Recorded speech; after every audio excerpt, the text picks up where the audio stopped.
inherent memang lebih ambisius harusnya perjalanan transisi energi Indonesia lebih dari 29 gigawatt. Satunya itu adalah intinya prinsip pertama adalah leave no one behind. Jadi yang pertama kami mengundang Ibu Eli Rosita dari KSBSI, Ibu Eli silakan. nama saya Eli Rosita Silaban, kebetulan saat ini saya menjadi Presiden Konfederasi Serikat Buruh Seluruh Indonesia. Dan kita berterima kasih juga ya dilibatkan. Tapi yang kritik saya adalah jangan hanya dilibatkan tapi nama-nama tidak muncul gitu. Jadi itu tadi kritik saya karena di situ kami dibuat di bawah ILO. ILO itu kan sudah tripartit gitu. Pengusaha, pemerintah, jadi harusnya serikat buruh itu ada tempat tersendiri di situ.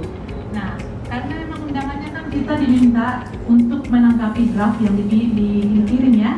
Jadi memang ada catatan kami beberapa di sini. Saya sebelum masuk ke sana tadi pertanyaan saya tunjuk tangan tapi mbaknya nggak memberikan kesempatan. Uangnya itu sudah cair belum?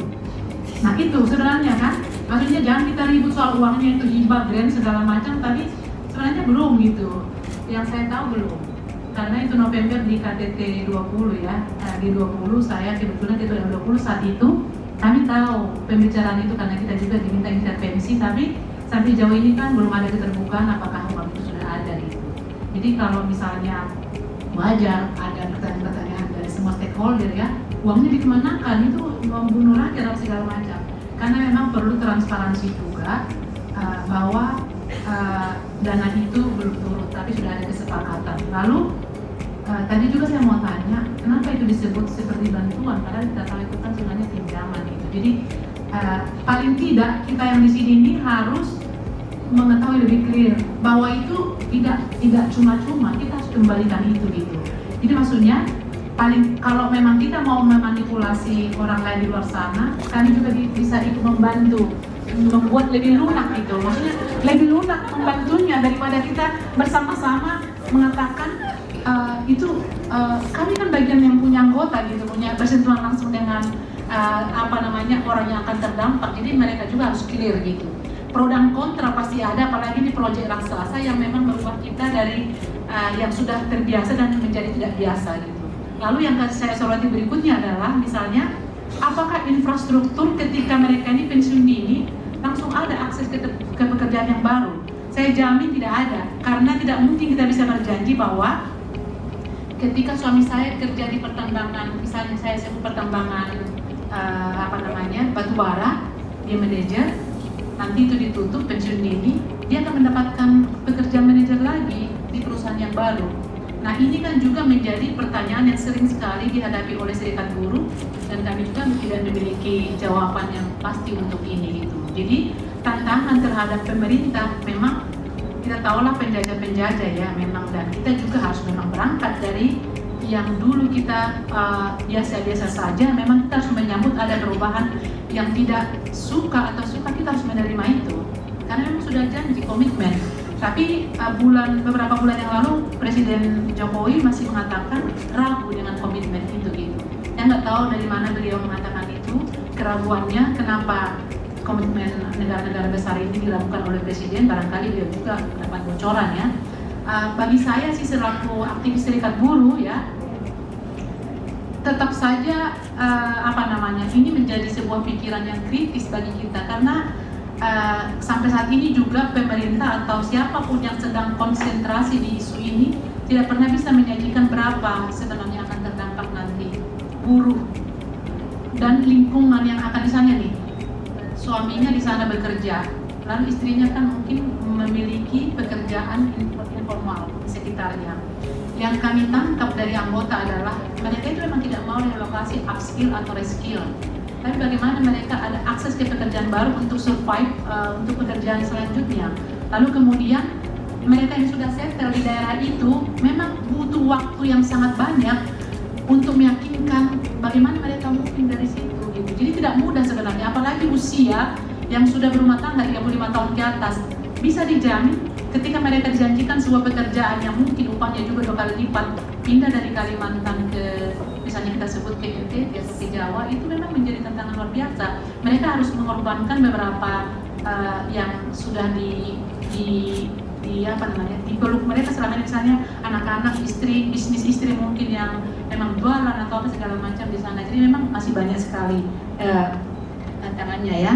Tapi yang paling saya katakan di sini, saya setuju tadi dengan Mas yang di sana, saya lupa namanya ya, yang terakhir sekali Wahyudin, yang memang kami ingin masukan yang kita masukkan itu ada di draft yang nanti akan dimunculkan oleh sekretariat, supaya kami juga misalnya kan tadi Mia sudah bertanya kepada Pak Paul, saya itu kan masuk di, kami hanya 39 orang di Dewan International Energy Agency, tapi di Indonesia itu kami nggak masuk kira gitu. Kenapa sih luar negeri itu meminta saya duduk di situ tapi di Indonesia tidak? Artinya serikat buruh di Indonesia atau misalnya stakeholder yang lain memang dipandang sebelah mata, padahal kalau banyak penolakan dari kita civil society atau kami ini kan nanti jadi tidak mulus juga proyek-proyek pemerintah gitu. Jadi baiknya memang udahlah, kalau memang ada sesuatu hal yang mau kita ingin golkan,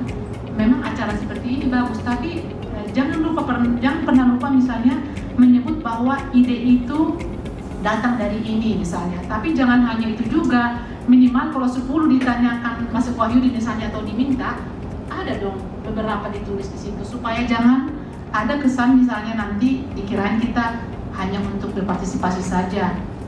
Yang penting tadi bahasa siapa itu legitimasi. Saya juga tidak suka dengan bahasa legitimasi karena dari dulu kita selalu begitu ya. Jadi mudah-mudahan di JTP ini tidak seperti itu gitu. Jadi memang kita adalah orang-orang yang memang memikirkan bangsa ini dan proyek ini bagaimana berhasil, tapi tidak membuat kita lebih menderita.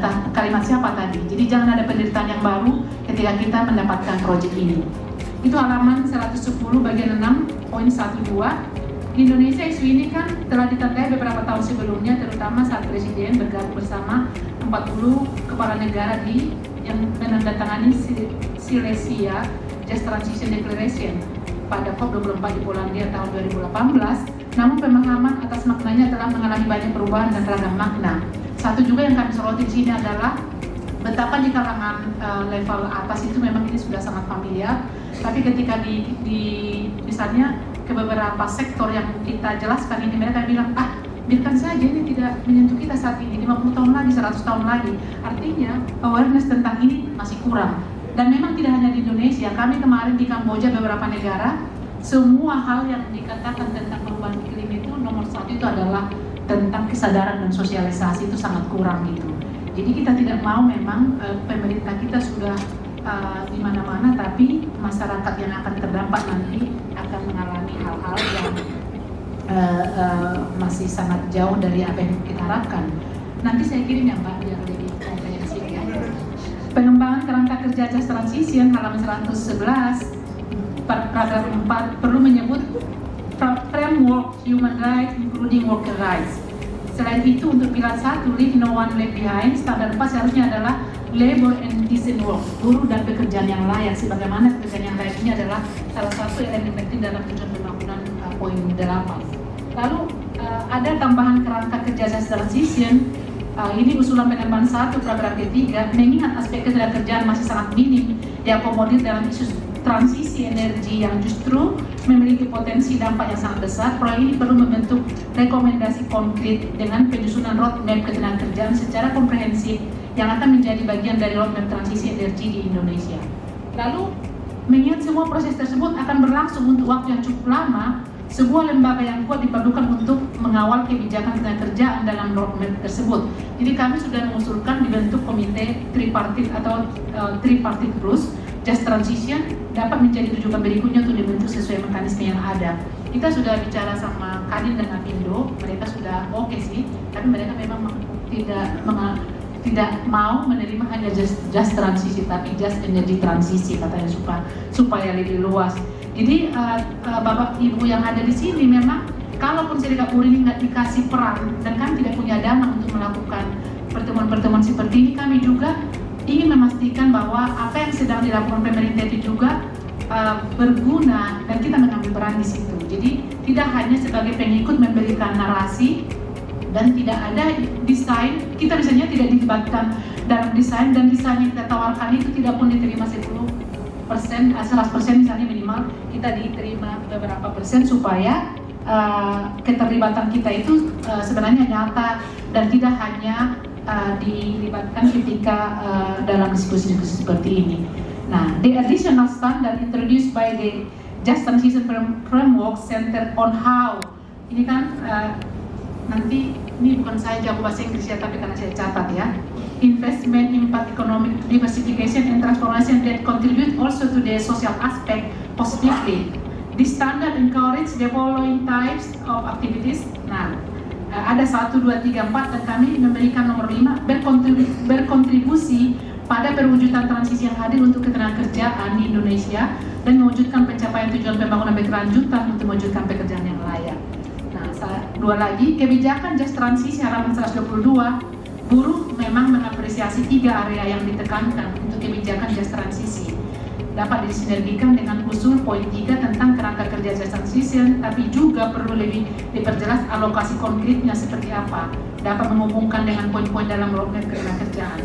Poin kompensasi harus disinergikan dengan angka potensi pekerjaan yang hilang. Tadi sudah disebut, berganti, berubah, atau berkorelasi dengan asumsi jumlah pekerjaan baru yang akan muncul. Secara lebih ideal, setiap bagian proyek investasi lainnya mengakomodir perhitungan jumlah pekerja yang muncul dengan kondisi kerja layak dijadikan target sekaligus sebagai indikator capaian proyek tersebut. Yang terakhir, pendekatan program Just Transisi kedua, kebijakan untuk transisi berkeadilan halaman 123, Indonesia di bawah Bappenas telah menyusun peta jalan mewujudkan green job dan juga masuk dalam RJPMN. Sejalan dengan ini perlu memasukkan promosi green job atau pekerjaan hijau yang dimaknai sebagai pekerjaan yang ramah lingkungan dan mendukung pekerjaan layak dalam semua proyek dan kerangka kerja JETP. Jadi kami akan membaca-baca juga Mbak supaya nanti yang dikirimkan itu tidak sia-sia kan. Jadi tadi lembur sama si Maria untuk membaca ini karena kami nanti mau ada yang berubah dari draftnya ketika kita sudah memasukkan ini. Buat sementara saya akhiri, saya tidak lengkap membacanya. Intinya konsultasi publik itu perlu, penyebutan nama itu juga count as in, itu sebenarnya. Jadi indah sekali ketika nama kita itu ada di situ dan kami juga bisa menjelaskan ke internasional yang mencoba sekarang menelusuri sebenarnya di Indonesia itu sudah seperti apa yang terjadi gitu. Jadi kami tidak punya data apapun karena sejauh ini juga kami tidak melihat keterlibatan Kementerian Ketenagakerjaan.